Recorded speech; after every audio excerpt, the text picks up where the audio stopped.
அன்பும் கிருபையும் இரக்கம் நிறைந்த அருள்நாதர் இயேசுவின் இணையற்ற நாமத்தினாலே உங்களை மனதார வாழ்த்தி ஆசீர்வதிக்கிறேன். இந்த வெற்றியின் ஜீவியம் நேயர்களுக்கு என்னுடைய அன்பான வாழ்த்துதலையும் நான் உங்களுக்கு தெரிவித்துக் கொள்ளுகிறேன். இந்த நிகழ்ச்சியினை நீங்கள் பார்த்து ஆசீர்வதிக்கப்படுவீர்கள் என்பதை நான் நம்புகிறேன். இந்த நிகழ்ச்சியை குறித்து உங்கள் கருத்துக்களை எங்களுடைய விலாசத்திலோ வாட்ஸ்அப்பிலோ நீங்கள் தெரியப்படுத்தும்படி உங்களை அன்பாக கேட்டுக்கொள்கிறேன். இது அநேகர் ஆசீர்வதிக்கப்பட வேண்டும், அநேகர் சத்தியத்தை அறிய வேண்டும் என்ற அந்த நிலையில் இந்த வார்த்தையை நான் உங்களோடு கூட பகிர்ந்து கொள்கிறேன். கடந்த நாட்களிலே ஆசீர்வாதத்தை குறித்து நான் உங்களோடு கூட பேசி வருகிறேன். அதற்கு ஆதாரமாக தான் எபிரேயரின் புத்தகம் 6ஆம் அதிகாரம் 14வது வசனத்தின் மூலம் உங்களோடு கூட தேவனுடைய வார்த்தையை பகிர்ந்து வருகிறேன். இன்றைக்கும் அதை வாசிக்க கேட்போமா? நிச்சயமாக நான் உன்னை ஆசீர்வதிக்கவே ஆசீர்வதித்து உன்னை பெருகவே பெருக பண்ணுவேன் என்றார். பாருங்க, ஆண்டவருடைய ஆசீர்வாதம் நமக்கு ஒரு பெருக்கத்தை கொண்டு வருகிறது, ஒரு பெருக்கத்தின் ஸ்தானத்தை கொண்டு வருகிறது. தாவீதினுடைய வாழ்க்கை குறித்து சொல்லும் பொழுது தாவீது நாளுக்கு நாள் விருத்தி அடைந்தான் என்று சொல்லப்படுகிறது.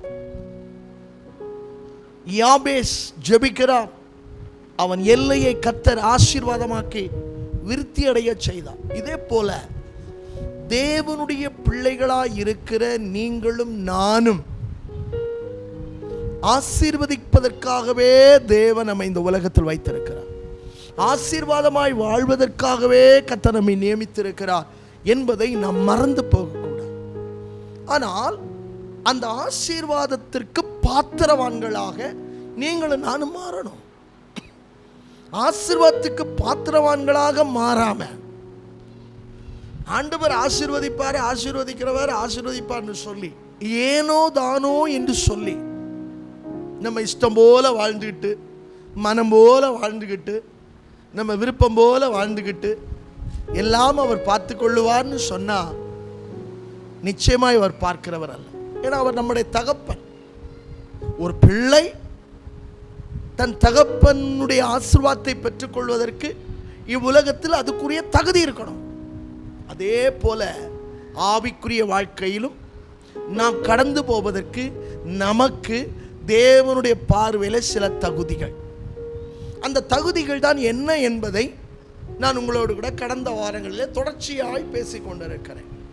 முதலாவதாக இந்த ஆசீர்வாதத்தின் மேன்மையை பெற்றுக்கொள்வதற்கு ஆதியாகமத்தின் புத்தகம் 12ஆம் அதிகாரம் 4வது வசனத்தை வைத்துதான் உங்களோடு பேசி வருகிறேன். அதிலே ஆபிரகாமை குறித்து சொல்லப்பட்டிருக்கிறது. ஆபிரகாம் தேவனுடைய சத்தத்தை கேட்டு அவன் அப்படியே கீழ்ப்படிந்து நடந்தான் என்று சொல்லப்பட்டிருக்கிறது. வாசிக்கலாமா? கர்த்தர் ஆபிரகாமுக்கு சொன்னபடியே அவன் புறப்பட்டு போனான். பாத்தீங்களா? புறப்பட்டு போனான். ஆண்டவர் என்ன ஆபிரகாமுக்கு சொன்னாரோ அப்படியே அவன் புறப்பட்டு போனான். இன்னைக்கு நம்ம போக சொன்னா 1000 கேள்வி கேட்போம், 1000 கேள்வி கேட்டுத்தான் போவோம். ஊழியத்தின் பாதையிலும் பார்த்தா சிலருக்கு மாற்றங்கள் வரும்போது நல்ல இடமா, வருமானம் இருக்கா, விசுவாசிகள் நிறைய இருக்காங்களா, இதை கேட்டு தான் போவான், இல்லைன்னா போக மாட்டாங்க. ஏன்னா ஊழியமும் அப்படி ஆயிப்போச்சு. உலக பிரகாரமான ஆசீர்வாதத்தோடு தான் வாழணும்னு அநேகர் விருப்பப்படுகிறார்களே தவிர தேவனால் அருளப்படுகிற ஆசீர்வாதத்தோடு இந்த உலக ஆசீர்வாதங்கள் இருக்கணும்னு நான் ஆசைப்படுறதில்லை. நன்றாய் புரிந்து கொள்ள வேண்டும். வேதத்தின் ஆதாரங்களோடு தான் உங்களோடு கூட தேவனுடைய வார்த்தை பேசிக் கொண்டிருக்கிறேன். ஆண்டவர் என்ன சொன்னாரு? முதலாவது தேவனுடைய ராஜ்யத்தையும் நீதியும் தேடுன்னு தானே சொன்னாரு. இந்த உலகத்துக்குரிய எல்லாத்தையும் நீ தேடு, அப்பொழுது நான் உனக்கு தென்படுவேன்னு சொல்லல. நீ என்ன தேடு, அப்பொழுது இந்த உலகத்துள்ள எல்லாம் உனக்கு கூட கொடுக்கப்படும். அப்போ ஆசீர்வாதத்தை கொடுக்கிற உன் தேவனாகிய கர்த்தருடைய முகத்தை நீ தேடும்போது அவருடைய கரத்திலிருந்து பரிபூர்ண ஆசீர்வாதங்களை இந்த பூமியிலே நீங்கள் பெற்றுக்கொள்வீர்கள். மறந்து போகக்கூடாது. அப்போ ஆபிரகாம் கீழ்ப்படிந்து போனது போல கீழ்ப்படியணும். இன்னைக்கு அநேகருக்கு கீழ்ப்படுகிறதுக்கு மனம் இல்லை. கடந்த வாரத்தில் சொன்னேன், யாருக்கெல்லாம் கீழ்ப்படியணும் அப்படின்னு சில வார்த்தைகளை சொன்னேன். இன்றைக்கு கீழ்ப்படுதலை குறித்தே சில வார்த்தைகளை பேசும்படி பரிசுத்த ஆவியானவர் என் இருதயத்தை ஏவுகிறபடியினாலே இன்னும் சில கீழ்ப்படுதலின் சில வார்த்தைகளை சொல்லுகிறேன். வாசிக்கலாம். மார்க்குவின் புஸ்தகம் 4ஆம் அதிகாரம் 41வது வசனத்தை வாசிப்போம். அவர்கள் மிகவும் பயந்து இவர் யாரோ காற்றும் கடலும் இவருக்கு கீழ்ப்படுகிறதே என்றார். பாருங்க, நல்ல கவனிக்கணும். ஆண்டவராகிய இயேசு கிறிஸ்து அழகான ஒரு படகுல சீஷர்களோடு பயணம் போயிட்டு இருக்கிறார். ஆண்டவருக்கு ஒரு களைப்பு. அந்த படகினுடைய பின்னணியத்தில் போய் நல்லா கொஞ்சம் படுத்துக்கிட்டார். சீஷர் எல்லாரும் அந்த படகுல இருக்கிறார்கள். படகு கடல்ல போயிட்டே இருக்கு. திடீரென்று கடல்ல பயங்கரமான கொந்தளிப்பு, கடுமையான அல, படகு அங்கேயும் இங்கேயும் அசைது. இதை பார்த்துக்கிட்டே இருந்தாங்க. பயந்து போனார்கள் சீஷர்கள். ஓடி போய் இயேசுவை எழுப்புறாங்க. ஆண்டவரே, நாம் அடிந்து போகிறோம். என்ன பயங்கரமான காற்று வீசுது, என்ன பயங்கரமா கடல் கொந்தளிக்குதே அப்படின்னு பயந்து போய் ஆண்டவர் எழுப்புகிறார். ஆண்டவர் எழுப்பி, பயப்படாதுங்க அப்படி சொல்லிட்டு, காற்றே அமைதியாயிரு, கடலே இறையாதே, அந்த வார்த்தையை ஆண்டவர் சொன்ன போது அந்த காற்று அமைஞ்சிட்டு கடலும் அமைந்து விட்டது. நன்றாக கவனிக்கணும். தேவனால் உண்டாக்கப்பட்ட ஒரு காற்று, தேவனால் உண்டாக்கப்பட்ட ஒரு கடல், கடலின் அலை தேவன் சொன்ன வார்த்தைக்கு கீழ்ப்படிந்து அப்படியே அடங்கி போச்ச. இன்னைக்கு தேவனுடைய சாயலே படைக்கப்பட்ட, உருவாக்கப்பட்டு அவரே தேவன் என்று விசுவாசித்து ஆராதனை செய்து கிறிஸ்தவன் என்ற ஒரு மேன்மையான ஒரு ஸ்தானத்தை நம்ம வாழ்க்கையில தரித்து கொண்டு, ஒரு நாமத்தை தரித்து கொண்டு இன்னைக்கு இந்த உலகத்தில் வாழ்ந்து கொண்டிருக்கிறோமே. எனக்கு அருமையான சகோதர சகோதரிகளே, இன்றைக்கு நீங்களும் நானும் தேவனுடைய வார்த்தைக்கு கீழ்ப்படிந்து நடக்கிறவர்களாக இருக்கிறோமா? நன்றாய் சிந்தித்து பார்க்கணும். நல்லா சிந்திக்கணும். காது கொடுத்து கேளுங்க. ஒரு காற்று கடல் அவருடைய வார்த்தைக்கு கீழ்ப்படிதுங்க. இன்னைக்கு நம்ம கீழ்ப்படுகிறது இல்லை, நம்ம கீழ்ப்படிஞ்சு நடக்கிறது இல்லை. நம்ம தேவனுடைய வார்த்தையை புறக்கணிக்கிறோம், தேவனுடைய சத்தத்தை கேட்கிறது இல்லை. இன்னைக்கு அநேக தேவனுடைய ஆலயத்துக்கே போறது இல்லை. சில ஞாயிற்றுக்கிழமை மட்டும் போகணுமேன்னு சொல்லி போறாங்க. மனுஷன் ஒரு குறிப்பிட்ட நாள் தான் சிலர் தேவனுடைய ஆலயத்துக்கு போறாங்க. தன் தாய் பெற்றெடுத்து அந்த 40 நாள் கழிஞ்ச உடனே குழந்தையா தாய் தாப்பனும் தூக்கிட்டு போவாங்க. அவனுக்கு தெரியாது. அதுக்கப்புறம் கோயிலுக்கு போக மாட்டான். அதுக்கப்புறம் ஒரு தடவை போவான். எதுக்குன்னா கல்யாணத்துக்குன்னு போவான். அப்பமும் மைண்டு சரியா இருக்காது. 3வது ஒரு தடவை போவான். செத்தப்பறம் அது உள்ள போக மாட்டான், ஆலயத்தின் வாசல்ல. இப்படி தான் இன்னைக்கு போறான். கூடி போன அந்த பண்டிகை நாட்கள், இந்த ஈஸ்டரு கிறிஸ்மஸ் வந்தா போய் எப்படி இருக்குன்னு பார்க்க போறான். மற்ற நேரங்களிலே அவன் தேவனுடைய ஆலயத்துக்கே போறதில்லை. பரிசுத்த அலங்காரத்துடனே கர்த்தரை தொழுது கொள்ளுங்க அப்படின்னு சொல்லியிருக்கு. அப்படியும் கேட்கறது இல்லை. காரணம், இந்த உலகத்தில் ஐஸ்வர்யமாய் வாழணும், இந்த உலகத்தில் பேர் பெற்று வாழணும், எப்போ பார்த்தாலும் வேலை, தொழில், அதை செய்துக்கிட்டே இருக்கணும். சம்பாதித்து இன்றைக்கு மனிதன் எதை சாதிக்க முடிந்தது? ஒன்றையும் சாதிக்க முடியவில்லை. நன்றாய் புரிந்து கொள்ளணும். இயற்கை கீழ்ப்படுகிறது. அவருடைய சாயலில் உண்டாக்கப்பட்ட நீங்களும் நானும் இந்த வேத வசனத்திற்கு நாம் கீழ்ப்படிந்து நடக்கிறோமோ? தேவன் நமக்கு சொல்லுகிறபடி நம்ம வாழ்க்கையை அமைத்து நடத்துகிறோமோ? இன்னொரு வசனத்தை வாசிங்க. மார்க்குவின் புத்தகம் 1ஆம் அதிகாரம் 27வது வசனம். எல்லாரும் ஆச்சரியப்பட்டு இது என்ன இந்த புதிய உபதேசம் எப்படிப்பட்டது? இவர் அதிகாரத்தோட அசுத்த ஆவிகளுக்கு கட்டளையிடுகிறார். இவர் அதிகாரத்தோட அசுத்த ஆவிகளுக்கும் கட்டளையிடுகிறார். அவைகள் இவருக்கு கீழ்ப்படுகிறதே என்று. எது கீழ்ப்படுகிறது? அசுத்த ஆவி கீழ்ப்படுகிறது.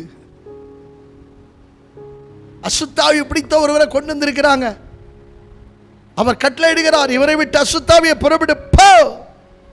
அப்படி சொன்ன மாத்திரத்தில் அசுத்தாவி அவன்கிட்ட வெளியே போயிருது. அவன் சுத்தமாகிறான். ஆனா இன்றைக்கு விசுவாசிய நீ சொல்ற, நல்ல ஆவியோடு தான் நான் இருக்கிறேன், நல்ல உணர்வோடு தான் நான் இருக்கிறேன், ஆண்டவரை நான் உண்மையாய் விசுவாசிக்கிறேன், ஆண்டவருக்கு உண்மையா நான் ஜீவிக்கிறேன், நான் ஒரு பெந்தேகோஸ்தே விசுவாசி, அப்படி எல்லாம் ஆர்வ தட்டுறதோட சரி. ஆனா எத்தனை வார்த்தைக்கு கீழ்ப்படிந்து உன்னுடைய வாழ்க்கையை நீ அர்ப்பணித்து இருக்கிறாய்? உன்னுடைய வாழ்க்கையில இயேசுவை போன்ற சுபாவங்கள் எத்தனை உன் வாழ்க்கையில செயல்படுகிறது? எப்படி உன்னுடைய வாழ்க்கையில நீ நடந்து கொண்டிருக்கிறாய்? எப்படி உன்னுடைய வாழ்க்கை கடந்து போய் கொண்டிருக்கு? யோசித்துப்பார். இன்றைக்கு நீங்களும் நானும் வாழ்கிற வாழ்க்கையினாலே நம்மை உண்டாக்கின தேவன் சந்தோஷப்படுகிறாரா? நீங்களும் நானும் வாழ்கிற வாழ்க்கையினாலே நம்முடைய தேவன் மகிமைப்படுகிறாரா?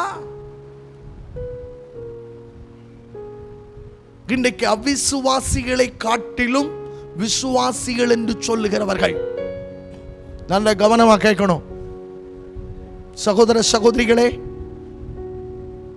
அவ்விசுவாசிகளை காட்டிலும் விசுவாசிகளுக்குள்ளேதான் ஆண்டவரை விசுவாசிக்கிறேன் என்று சொல்லுகிறவர்கள், ஞான ஸ்நானம் எடுத்தேன் என்று சொல்லுகிறவர்கள், பரிசுத்தாவுடைய அபிஷேகத்தை பெற்றேன் என்று சொல்லுகிற அநேகர், எல்லாரையும் சொல்லல, அநேகர் இன்றைக்கு மாம்சத்திலே வாழ்ந்து தேவ வார்த்தைக்கு செவி கொடுக்காமல் பணத்தை நம்பி, பதவியை நம்பி, படிப்பை நம்பி, மரியாதையை நம்பி, குடும்பத்தை நம்பி இன்னைக்கு வாழ்ந்து கொண்டிருக்கிறார்கள்.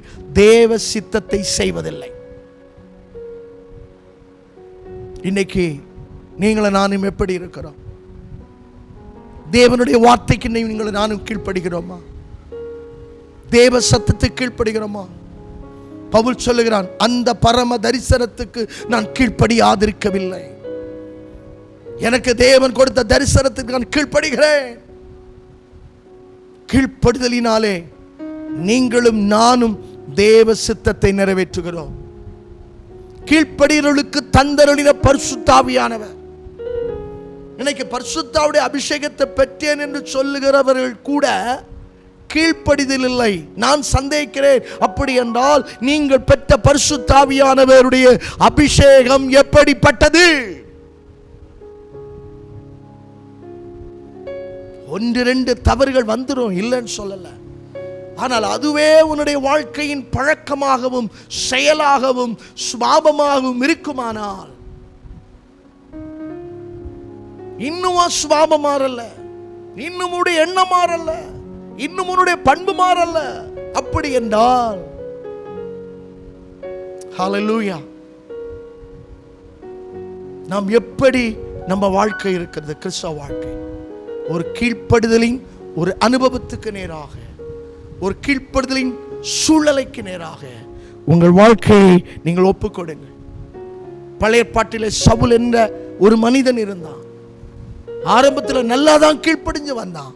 ஆனால் அவனுக்குள்ளே இச்சை வந்தபோது,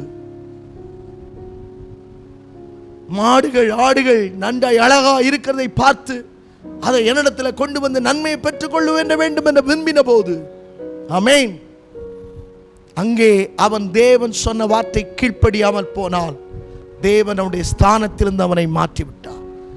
எனக்கு அருமையான விசுவாச சகோதர சகோதரிகளே, கீழ்ப்படிதலுக்கு உங்கள் வாழ்க்கையை ஒப்புக் கொடுங்க.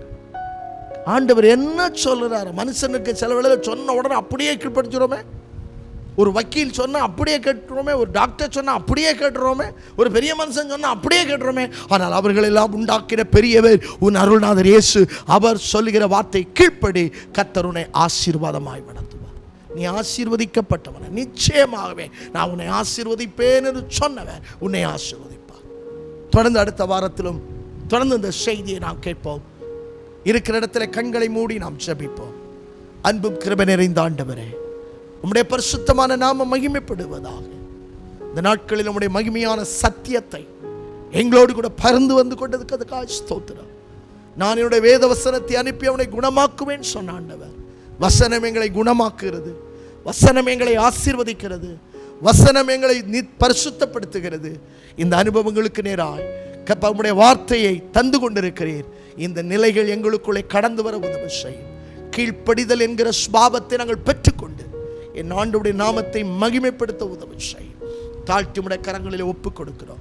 இந்த நிகழ்ச்சியை பார்த்து கொண்டிருக்கிற ஒவ்வொரு பிள்ளைகளையும் நீர் ஆசீர்வதியும், அவருடைய தேவைகளை சந்தியும். வியாதிகள் பலவீனத்தோடு இருப்பார்கள், ஆனால் இந்த ஜெப வேளையில் அவருடைய வியாதிகள் பலவீனங்களை விட்டு மாறிப்போவதாக. தெய்வீக சுகமளிக்க வல்லமாய் அவருடைய சரீரத்தில் இறங்கி விடும். பிரிவினை, குடும்பங்களுக்குள்ளே பிரிவினைகளை உண்டாக்குற ஆவிகள் இயேசுவின் நாமத்தில் வெளியேறுவதாக. சமாதானத்தின் தேவன் கூட இரும்.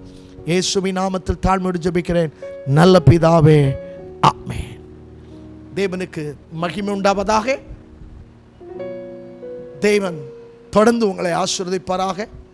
இந்த நிகழ்ச்சிக்காக நீங்கள் தொடர்ந்து ஜெபியுங்கள். இந்த நிகழ்ச்சிகளை மற்றவர்களுக்கு நீங்கள் அறிமுகப்படுத்துங்கள். கர்த்தருடைய கிருபை உங்களோடு இருப்பதாக. ஆமென், ஆமென். கர்த்தருடைய நாமம் மகிமைப்படட்டும். ஒவ்வொரு வாரங்களிலும் வேத வினா போட்டியிலே பங்கு பெற்று அதனுடைய காரியங்கள் எல்லாவற்றையும் செய்து கொண்டிருக்கிற உங்கள் யாவரையும் ஆண்டவராக இயேசு கிறிஸ்துவின் நாமத்தினாலே நாங்கள் வாழ்த்தி வரவேற்கிறோம். இன்னுமாய் இந்த மாதத்தில் உரிய கொஸ்டின்களை கேட்பதற்கு முன்பாக கடந்த வாரத்தினுடைய பதில்களை நான் வாசிக்க விரும்புகிறேன். கேள்விகளையும் பதில்களையும் வாசிக்கிறேன். முதலாவது கேள்வி, பஸ்காவை எங்கே அடிக்க வேண்டும்? இந்த கேள்விக்கான பதில், கர்த்தர் தெரிந்து கொள்ளும் ஸ்தானத்தில். உபாகமும் 16:2 இதனுடைய பதில் கொடுக்கப்பட்டிருக்கிறது. இரண்டாவது கேள்வி, 60 பட்டணங்களுள்ள தேசம் எது?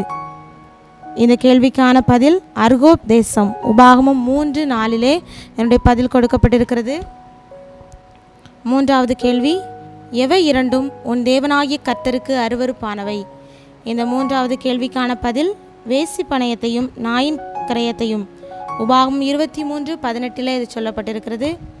நான்காவது கேள்வி, எதில் தொங்கல்களை உண்டு பண்ண வேண்டும்? அதனுடைய பதில்கள் மேல் சட்டையின் 4 ஓரங்களிலும். உபாகமும் 22:12 சொல்லப்பட்டிருக்கிறது. ஐந்தாவது கேள்வி, உடன்படிக்கை எழுதப்பட்ட கற்பலகைகள் எத்தனை? இதனுடைய பதில் 2. உபாகமும் 9:11 இதனுடைய பதில் சொல்லப்படுகிறது. இந்த வாரத்திற்கான கேள்விகள் இது உபாகம புஸ்தகத்திலிருந்து எடுக்கப்பட்டிருக்கிறது. இந்த வாரத்திற்கான முதல் கேள்வி, இருப்பு களவாய் எது? இருப்பு களவாய் எது? இரண்டாவது கேள்வி, ஆசரிப்பு கூடாரத்தில் நின்றது யார் யார்? இரண்டாவது கேள்வி, ஆசரிப்பு கூடாரத்தில் நின்றது யார் யார்? மூன்றாவது கேள்வி, தன் கூட்டை கலைத்து தன் குஞ்சுகளின் மேல் அசைவாடுவது எது? மூன்றாவது கேள்வி, தன் கூட்டை கலைத்து தன் குஞ்சுகளின் மேல் அசைவாடுவது எது? நான்காவது கேள்வி, ஆண் மக்கள் எல்லாரும் வருஷத்திற்கு எத்தனை தரம் அவர் சந்நிதிக்கு முன்பாக வந்து காணப்பட வேண்டும்? ஆண் மக்கள் எல்லாரும் வருஷத்துக்கு எத்தனை தரம் அவர் சந்நிதிக்கு முன்பாக வந்து காணப்பட வேண்டும்? ஐந்தாவது கேள்வி, எந்த பள்ளத்தாக்கு மட்டும் போய் வேவு பார்த்தார்கள்? எந்த பள்ளத்தாக்கு மட்டும் போய் வேவு பார்த்தார்கள்? இந்த 5 கேள்விகளை நீங்கள் எழுதியிருப்பீர்கள் என்று நினைக்கிறேன். இந்த கேள்விகளுக்கு பதிலை சரியாக கண்டுபிடித்து வருகிற வெள்ளிக்கிழமைக்குள்ளாய் நீங்கள் தபால் மூலமாகவோ அல்லது வாட்ஸ்அப் மூலமாகவோ கீழ் வருகிற எண்ணிலே நீங்கள் அனுப்பி கொடுக்கும்படியாக கேட்கிறேன். விலாசங்கள் வரும், அதையும் நீங்கள் பார்த்து சரியான நாளிலே அதை அனுப்பி கொடுங்கள். அது இந்த மாதம் முழுவதும் ஒவ்வொரு வாரங்களிலும் இந்த 5 கேள்விகள் கேட்கப்படும். அதனுடைய பதில்கள் எல்லாம் சரிபார்க்கப்பட்டு மாதத்தின் கடைசியிலே இந்த மாதம் முழுவதும் சரியாக எழுதின நல்ல மதிப்பெண்களை பெற்றவர்களுக்கு ஒரு நல்ல வெகுமதிகளை நாங்கள் கொடுக்க இருக்கிறோம். ஆகவே நீங்கள் உற்சாகத்தோடு கூட இந்த போட்டியிலே பங்கு பெறுங்கள். தேவனுடைய ஆசீர்வாதத்தை நாம் பெற்றுக்கொள்வோம்.